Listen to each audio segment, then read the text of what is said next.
मेरा नाम अवंतिका है। मैं जब अस्पताल में थी तो एक बहुत ही बड़े अमीर आदमी ने देखा और मुझसे कांटेक्ट किया और फिर उसने मुझे पैसे देकर। दोस्तों, मैंने अपनी ज़िंदगी में बहुत सारे बच्चों को चुराया था और बहुत सारे ऐसे पति पत्नी को देखा था जो औलाद के लिए तड़प रहे थे। उन बच्चों को देखकर और उनकी माँओं की गोद उजाड़ कर मुझे कोई अफसोस नहीं होता था। अब की बार जिस बच्ची को हमने चुराया था उसको अस्पताल से ही गायब कर लिया था। और फिर जब मेरी बात उस अमीर आदमी से हुई जिसने मुझसे कांटेक्ट किया था और कहा था कि मेरी पत्नी की औलाद होने वाली थी मगर वो मर गई। मेरी पत्नी की बेटी हुई थी और उसे ये बात पता चल चुकी है। मैं अपनी पत्नी से बहुत प्यार करता हूँ। अगर उसे पता चल गया कि हमारी बेटी इस दुनिया से चली गई है तो वो अपनी जान दे देगी। वो बहुत बीमार है और जिंदगी और मौत के बीच जंग लड़ रही है। इसलिए मुझे किसी छोटी सी मासूम बच्ची की तलाश है ताकि उस बच्ची को ले जाकर मैं अपनी पत्नी की गोद में डाल सकूं। मैंने उसे भरोसा दिलाया था कि मैं जल्द ही अस्पताल से कोई बच्चे चोरी करके तुम्हें दे दूंगी। उसका नंबर मेरे मोबाइल पर अभी भी मौजूद था। मैंने उसे कॉल मिलाया और मिलने के लिए बुला लिया था। वो ये खबर सुनते ही खुश हो गया था। उसने कहा था कि तुमने मेरा बहुत बड़ा काम आसान कर दिया। मैं तुम्हें इस काम के लाखों रुपए दूंगा, बस एक बार बच्चे मेरी गोद में आ जाए। अब से पहले मैंने और मेरे साथियों ने कई सारे बच्चे चुराए थे। अस्पताल में कई बार हड़कंप मच चुका था कि किसी का बेटा गायब हो गया तो किसी की बेटी। लेकिन आज तक कोई हमें पकड़ नहीं सका था क्योंकि हम बच्चा चोरी करने के बाद पीछे कोई सबूत ही नहीं छोड़ते थे। मैं खुद अपनी हकीकत से छुपती रही थी। मैं खुद एक अनाथ थी जिसे किसी ने कभी कोई प्यार नहीं दिया था। ना माँ ने, न पिता ने और ना ही परिवार ने। न कोई ऐसा था जो मुझे प्यार से अपने गले लगा लेता। मेरा कोई भी नहीं था और ना मैं किसी को अपना कह सकती थी। मैं 4 साल की थी तो एक औरत ने मुझे ताने कसने शुरू कर दिए। वो कहने लगी कि तू मनहूस है, तेरे माता पिता मर गए हैं। ये शब्द तीर की तरह मेरे दिल में अपनी जगह बना रहे थे।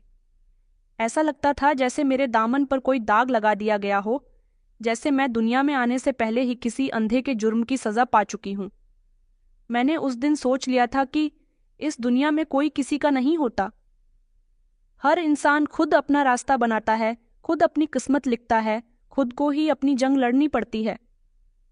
मैंने भी यही फैसला किया था कि मैं कमज़ोर नहीं बनूंगी। मुझे किसी की हमदर्दी की ज़रूरत नहीं है। मैंने कई रातें और दिन फुटपाथ पर सोकर गुजार दिए थे। कई दिन मैं भूखी प्यासी रही थी मगर मुझे किसी ने भी एक्सेप्ट नहीं किया था और ना ही किसी ने पसंद किया था। हर गुजरते हुए दिन के साथ मेरे अंदर की मायूसी और ज़्यादा गहरी होती जा रही थी। मैंने हर किसी का दरवाज़ा खटखटाया मगर हर तरफ से यही शब्द सुनने को मिले, जाओ यहाँ से, भाग जाओ, तुम्हें देने के लिए हमारे पास कुछ भी नहीं है। मैं अगर किसी दुकान के बाहर खड़ी हो जाती तो दुकान का मालिक भी मुझे डांटकर भगा दिया करता था। कभी किसी होटल के कोने में खड़े होकर खाना खाते हुए लोगों को तरसती भरी निगाहों से देखती और अगर किसी के आगे हाथ बढ़ा देती तो लोग मुझे गंदगी की तरह हटा दिया करते थे। मेरी किस्मत में न तो मोहब्बत ही, न कोई सहारा था, न माता पिता थे और न ही किसी बहन भाई का साथ। मुझे आज भी वो बात याद है जब मैं बारिश में भीगती हुई सर्दी से कांप रही थी और एक बंद दुकान के आगे दुबक कर बैठ गई थी। मैं कई दिनों से भूखी थी। खाली पेट होने की वजह से मेरा बदन कमज़ोर हो चुका था। इतना कमज़ोर हो गया था कि हाथ पैर सुन पड़ने लगे थे। उसी समय एक औरत अपने बच्चे को सीने से लगाकर मेरे करीब से गुजरी तो मैंने रिक्वेस्ट करते हुए उस औरत से कहा कि आंटी, मुझे कुछ पैसे दे दो, मैं बहुत भूखी हूँ, कुछ खाने का खरीदना है। वो औरत रुकी और उसने रुककर गौर से मुझे देखा और फिर उसने बच्चे को मजबूती के साथ सीने से लगा लिया, जैसे मैं कोई बीमारी हूँ, जैसे मैं उसके लिए कोई खतरनाक इंसान हूँ। उसने गुस्सा करते हुए कहा कि हटो यहाँ से मनहूस लड़की, कहीं मेरे बच्चे पर तुम्हारा प्रचवा ना पड़ जाए। मेरी आंखों में आंसू आ गए थे। क्या मैं सच में मनहूस थी? क्या सच में अनाथ होना दुनिया का सबसे बड़ा जुर्म था? मैंने अपना चेहरा हाथों से छुपा लिया और फूट फूट कर रोने लगी। कहने लगी कि मेरे साथ ऐसा क्यों हो रहा है। लेकिन आसमान खामोश था, जमीन भी खामोश थी और मैं अपने ही रोने में बीजी हो गई थी। सारी रात इसी तरह से गुजर गई थी और फिर मैं वहीं पर बेहोश होकर गिर गई। जब मेरी आंख खुली तो एक कुत्ता मेरे पास बैठा हुआ था। शायद वो भी बारिश में पनाह तलाश कर रहा था। मैंने कमज़ोर हाथों से उसे थामा तो वो मेरी गोद में सर रखकर बैठ गया। वही समय था जब मैंने सोचा कि शायद दुनिया में मोहब्बत अभी बाकी है, मगर इंसानों में नहीं। जब मैं 12 साल की हुई तब एक औरत ने मुझे गोद लेने का सोचा। मुझे लगा कि शायद अब मेरी जिंदगी बदलने वाली है। अब तो मेरी जिंदगी में खुशियां आ ही जाएंगी, मगर ये सब सिर्फ एक धोखा था। वो सिर्फ मुझे अपनी नौकरानी बनाने के लिए ले जाना चाहती थी। एक ऐसा साया जिसका कोई वजूद नहीं था। बस एक ऐसा हाथ जो काम करे और बदले में सिर्फ लोगों के ताने सुने। मैंने जब ये सच्चाई जानी तो मेरे अंदर एक नफरत सी पैदा होने लगी कि शायद अनाथ होना सबसे बड़ा जुर्म है, शायद बेसहारा होना दुनिया का सबसे बड़ा पाप है। मुझे वो दिन याद है जब पहली बार मैंने इस औरत के साथ उसके बड़े से घर में कदम रखा। मेरे नन्हे से दिमाग में उम्मीद की एक किरण जागी थी कि शायद अब मैं भी किसी की बेटी बन सकूंगी। शायद मुझे भी कोई अपना समझने वाला होगा। शायद मेरे लिए भी एक नरम साया होगा।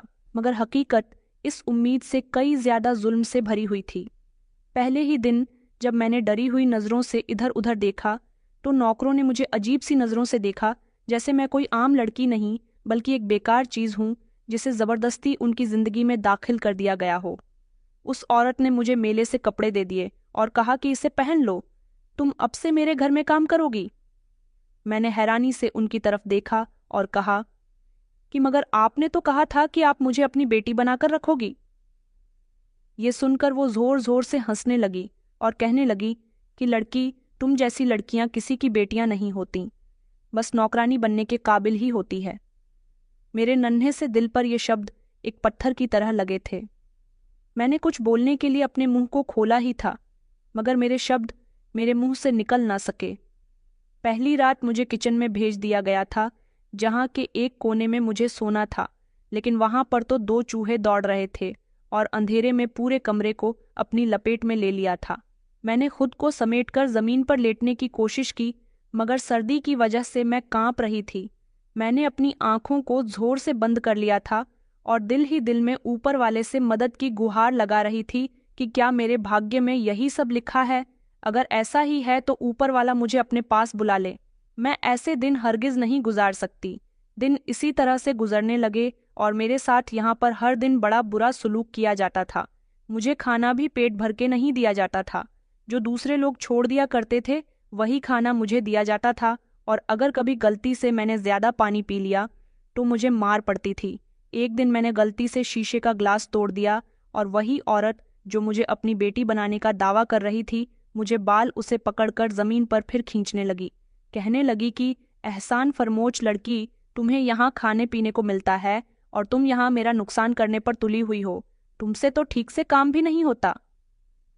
वो मुझे इतनी बुरी तरह से मार रही थी कि मेरी चीखें पूरे घर में गूंज रही थीं, मगर कोई मेरी मदद के लिए आगे नहीं आया। मैंने अपने आंसू साफ किए और रोते हुए कसम खाई कि अब मैं किसी पर भी भरोसा नहीं करूंगी। अगर इस दुनिया में मेरे लिए कोई जगह नहीं है तो मैं खुद अपनी जगह बना लूंगी, चाहे जैसी भी हो। उस दिन के बाद मैं बदल गई। मैंने इस औरत के घर से भागने का फैसला किया और एक रात जब सब गहरी नींद में सो रहे थे, मैं खामोशी से पिछले दरवाजे से निकल आई। मैंने अपने पैरों में चप्पल भी नहीं पहनी थी, शरीर पर पुराना दुपट्टा था, मगर मेरे अंदर की नफरत मुझे आगे बढ़ने पर मजबूर कर रही थी। उसी दिन मैंने पहली बार ये सोचा कि शायद दुनिया में रहम और मोहब्बत और हमदर्दी सिर्फ कहानी है। हकीकत तो कुछ और ही है। शायद दुनिया उनके लिए है जिनके पास ताकत है और मेरे पास ताकत नहीं थी, लेकिन मैं उसे हासिल करने के लिए कुछ भी कर सकती थी। मेरे अंदर का जख्म और भी गहरा होता गया। जब मैंने पहली चोरी की, वो एक मामूली चोरी थी। मैं बाजार में खड़ी थी, वहां पर पड़ी रोटी के टुकड़े को खाकर मुझे जो सुकून मिला था वो मैंने पहले कभी महसूस नहीं किया था। वो एक अजीब सा एहसास था, जैसे मैंने दुनिया की शक्तियां से खुद को आज़ाद कर लिया हो, जैसे मैंने पहली बार अपनी किस्मत अपने हाथ में ले ली हो।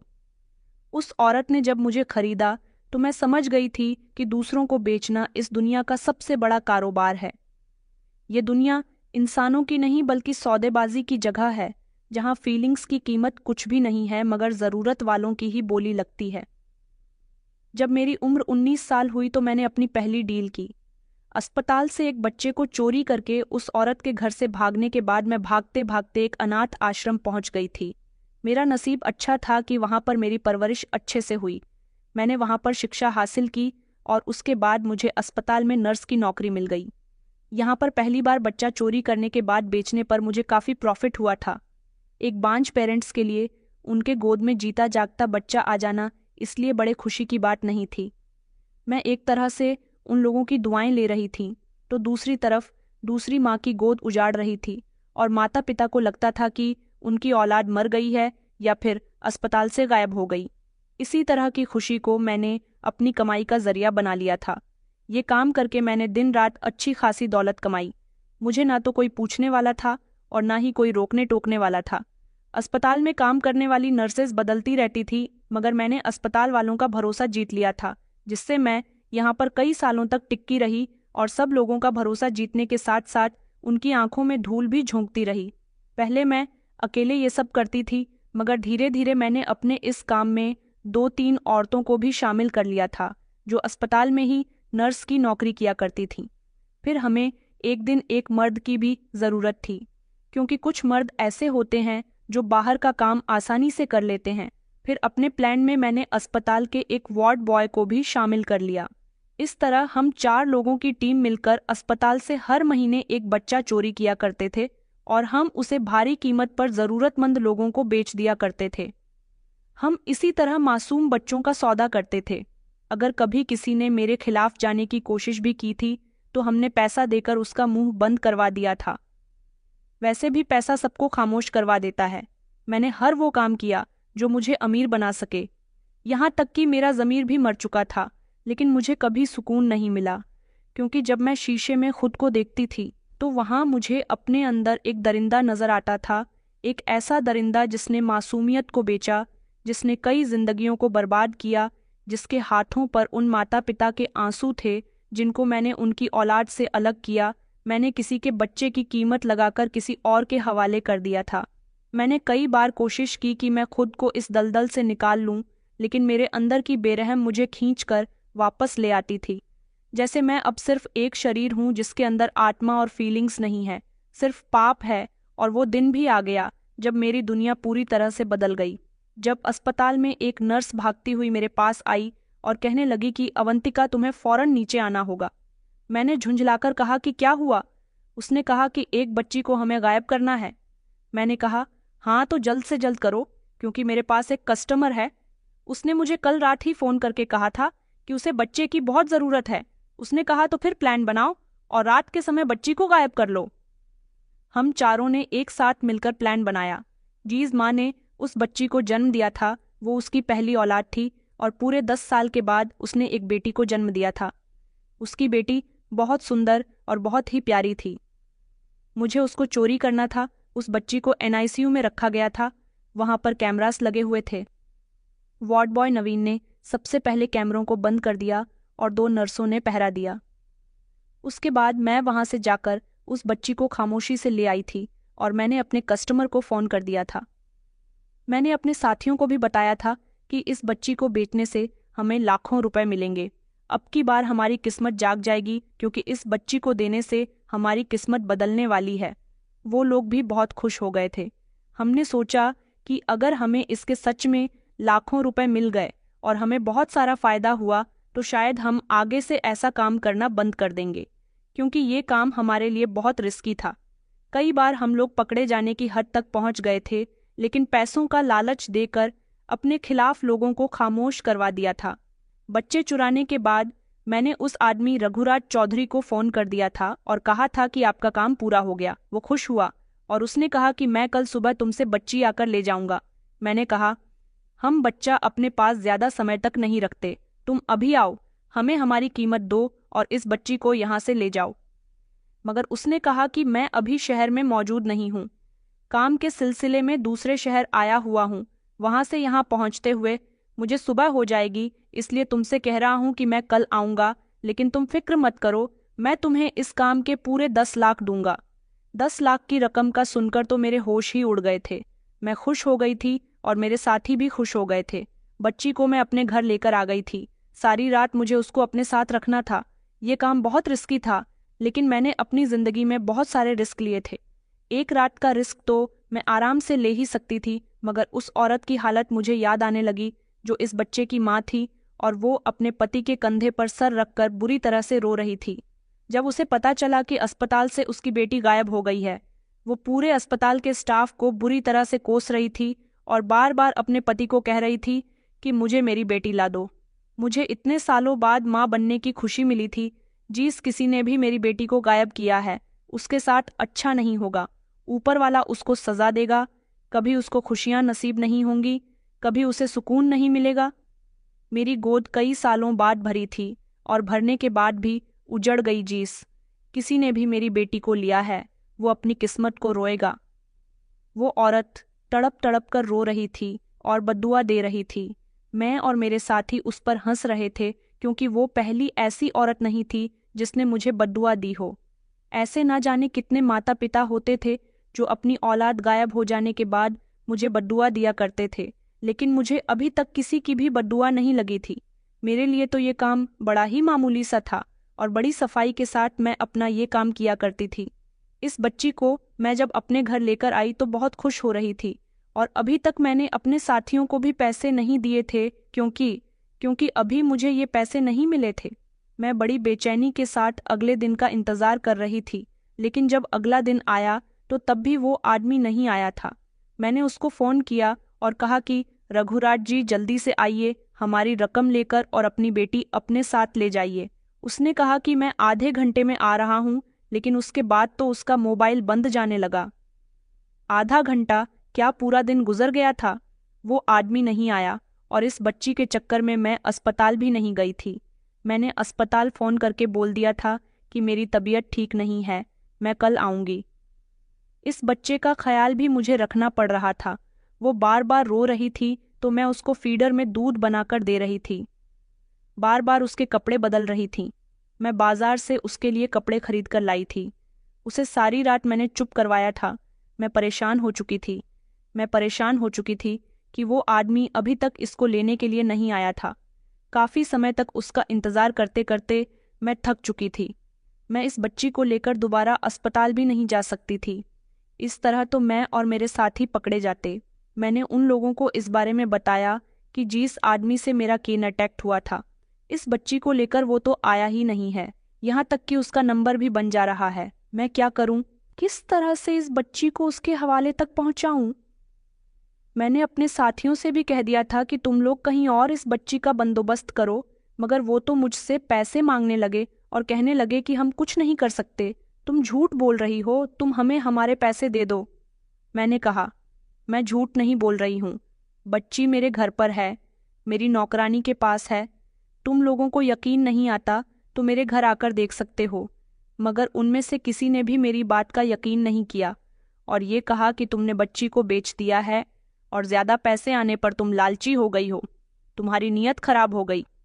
उनका कहना था कि बस हमें पैसे चाहिए, बताओ तुमने बच्ची को कितने पैसों में बेचा है, और उसमें से हमारा हिस्सा हमें दे दो, वरना हम पुलिस को तुम्हारे बारे में बता देंगे। मैंने उनको धमकी दी और कहा कि तुम लोग मुझ पर भरोसा नहीं कर रहे। मैंने कभी तुम्हारे साथ बेईमानी नहीं की है, ईमानदारी से तुम लोगों का हिस्सा तुम्हें दे दिया है। मैं भले ऐसा क्यों करूंगी? मैं सच कह रही हूँ। और तुम लोगों को क्या लगता है कि तुम लोग पुलिस को मेरे बारे में बता दोगे तो पुलिस तुमसे कुछ नहीं कहेगी? अगर मैं गुनहगार हूं तो तुम भी मेरे साथ साथ सजा के हकदार हो। मेरी पूरी बात सुनकर वो लोग खामोश हो गए थे, मगर उन्होंने कहा था कि अब हम तुम्हारा आगे कोई साथ नहीं दे सकते। तुमने लाखों रुपयों का लालच देकर हमें बेवकूफ़ बनाया। मैं तो इस बच्ची की वजह से बहुत बुरी तरह से फंस गई थी। मैं खामोशी से घर आ गई। मैंने कई लोगों से बात की थी कि कोई तो इसे गोद ले ले, मगर इस बच्ची को कोई भी गोद लेने के लिए तैयार नहीं था, क्योंकि अभी कोई ऐसे कस्टमर नहीं थे जिसे इमरजेंसी में बच्चा चाहिए हो और जो इसकी अच्छी खासी कीमत दे सके। अब मैं इस बच्ची को कहाँ छोड़ती और किसके हवाले करती, इसकी पूरी जिम्मेदारी तो अब मुझ पर ही आ गई थी। उस आदमी ने मुझे बेवकूफ़ बनाया था। अपने साथियों को तो जैसे तैसे मैंने खामोश करवा दिया था, लेकिन ये बच्ची अब मेरी जिम्मेदारी बन गई थी। मैंने इसका नाम रोशनी रखा और अब मैं इसका ख्याल रखने लगी थी। सारा दिन मैं नौकरानी के हवाले से छोड़कर चली जाती थी और उसके बाद जब घर आती तो मैं खुद इसका ख्याल रखने लगी थी। पहले कई बार मैंने सोचा कि ये बच्ची मेरी जिंदगी से चली जाए, लेकिन जब से मैं इसका ख्याल रखने लगी तो धीरे धीरे इसके साथ रहते रहते मुझे इससे मोहब्बत हो गई थी। मुझे इसकी आदत हो गई थी। मैं घर में आते ही सबसे पहले अपनी गोद में इसे लिया करती थी। मुझे ऐसा लगता था कि मुझे अपनी जिंदगी में अपने अकेलापन का साथी मिल गया है। मुझे रोशनी बहुत अच्छी लगने लगी थी। मैं जब उसके मासूम चेहरे और नन्हे नन्हे हाथ पैरों को खेलते हुए देखती तो मुझे बहुत अच्छा लगता था। अब वो मेरी जिंदगी का एक अहम हिस्सा बन गई थी। मुझे ऐसा लगता था कि रोशनी कोई आम बच्ची नहीं है। किसी बच्चे के साथ आज तक मुझे कोई दिली लगाव नहीं हुआ था, लेकिन इसने मेरे दिल को बदल कर रख दिया था। मेरे दिल को मोम बना दिया था।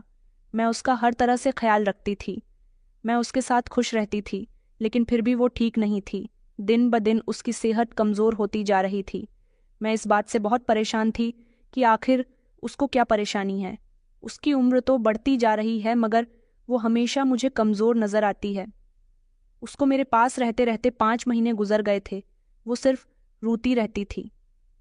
मैं बार बार उसे चुप करवाती। कभी कभी तो सारी रात मुझे उसको गोद में लेकर टहलते हुए निकल जाती थी। मैं उसकी वजह से बहुत परेशान रहने लगी थी। मेरे गुनाहों की सज़ा अब शुरू हो चुकी थी। जिन रातों में मैं कभी सुकून से सोया करती थी, अब उन्हीं रातों में मुझे बेचैनी सुनाई देती थी। जैसे रोशनी के रोने की आवाज़ में मुझे उन मासूम बच्चों के माता पिता के रोने की आवाज़ें आती थीं, जिनको मैंने उनके बच्चों से अलग किया था। जैसे वो लोग मुझसे अपने बच्चों को अलग करने का हिसाब मांग रहे हों। मैं उस पर अपना काफ़ी सारा पैसा भी खर्च कर चुकी थी। मैंने कई बार सोचा भी था कि जैसे ही मेरे पास कोई अच्छा कस्टमर आएगा तो मैं रोशनी को उसके हवाले कर दूंगी।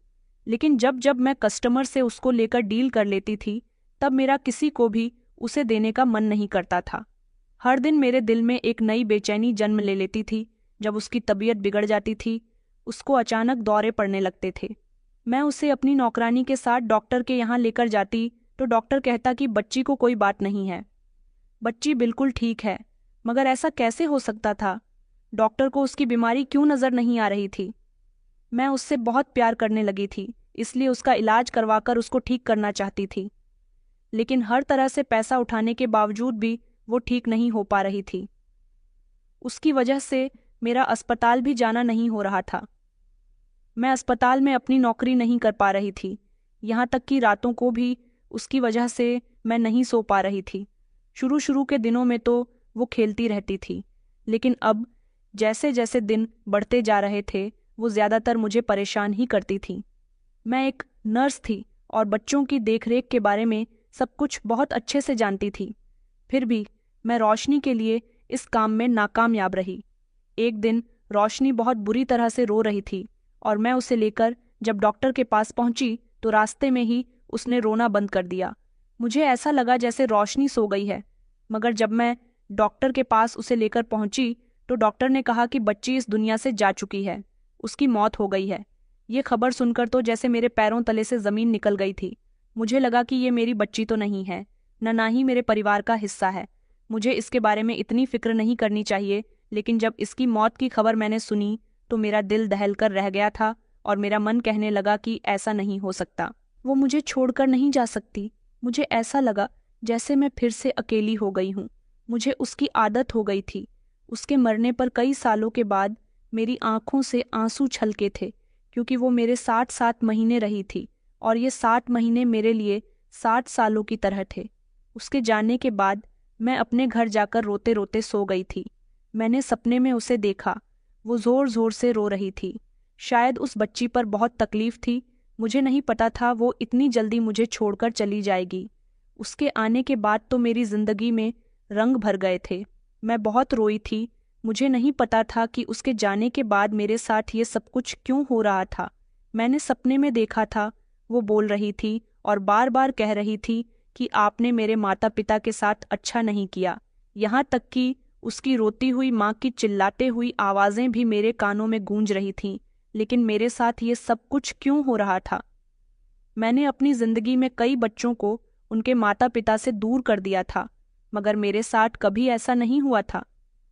मुझे रोशनी की माँ की बदुआ याद आई, जब उसने अपने पति के कंधे पर सर रखकर रोते हुए कहा था कि मेरी बेटी को चुराने वाला इंसान कभी खुश नहीं रहेगा। उसकी जिंदगी में सुकून होते हुए भी सुकून नहीं रहेगा और वो कभी खुश नहीं रह सकेगा। मुझे हमेशा बेचैनी रहती थी, हमेशा मेरे सर में दर्द रहने लगा था। ऐसा लगता था जैसे मेरे दिल पर कोई बहुत बड़ा बोझ है। घर में मुझे रोशनी की कमी बहुत खलती थी। जिस अस्पताल में मैं 13 साल से नौकरी करती आ रही थी, वहां पर अचानक मेरी नौकरी चली गई। मुझे नौकरी से निकाल दिया गया। ये खबर मेरे लिए बहुत बड़ी मुश्किल से कम नहीं थी। यहाँ तक कि रोशनी के आने के बाद मैंने दोबारा कभी अपने साथियों के साथ मिलकर अस्पताल से कोई बच्चा तक नहीं चुराया था, क्योंकि वो लोग अब मेरे साथ काम नहीं करना चाहते थे। उनको लगा था कि मैंने उनके साथ धोखा किया था। रोशनी को ना बेचकर ये क्या था, मैं जब अपने घर में आती थी तो मुझे अपने कमरे की दीवारों पर चारों तरफ से रोते बिलखते हुए माता पिता दिखाई देते थे और उनके बच्चे जो चिल्ला रहे होते थे, उनकी परछाइयां मुझे दीवारों पर नजर आने लगी थीं। मेरे कमरे की रोशनी चली जाती थी। मैं सारा दिन खुद को घर में कैद करके रखती थी, क्योंकि अब नौकरी पर मेरा जाना नहीं हो रहा था। मेरी नौकरानी भी हमारे घर से काम छोड़कर अपने गांव वापस चली गई थी। मैं हर दिन दीवारों पर वही साइन देख रही थी जो मैंने हमेशा नज़रअंदाज किए थे।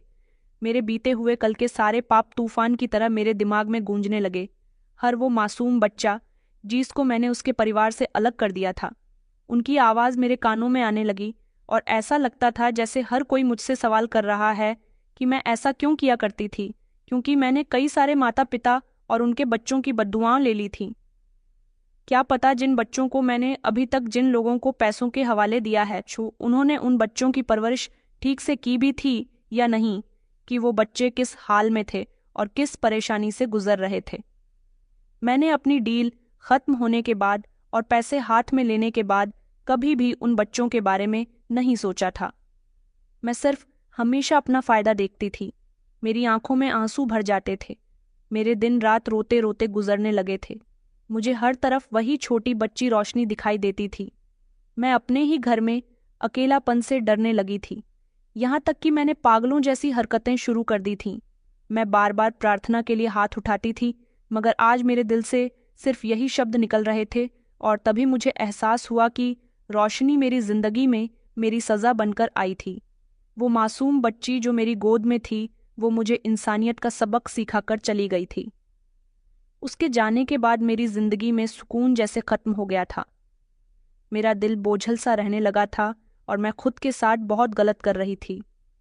मैंने नींद की दवाइयाँ लेना शुरू कर दी थी, क्योंकि मैं किसी भी तरह से सुकून पाना चाहती थी। नौकरी का जाना भी मेरे लिए एक बहुत बड़ा सदमा था। मुझे ये वजह पता ही नहीं चल सकी कि आखिर मुझे नौकरी से क्यों और कैसे निकाला गया, और फिर मेरे आगे पीछे तो पहले ही कोई नहीं था। फिर मुझे एहसास हुआ कि वो मासूम बच्ची मुझे ये बताने आई थी कि मैं अपने बीते हुए कल के पापों का पश्चाताप कर लूं, क्योंकि किसी से अलग होने की तकलीफ कैसी होती है, इसका अंदाज अब मुझे रोशनी से अलग होने पर अच्छी तरह से पता चल रहा था। मुझे कभी किसी इंसान से मोहब्बत नहीं हुई थी, किसी से लगाव नहीं हुआ था, तभी तो मैं दूसरों की तकलीफ को नहीं जानती थी।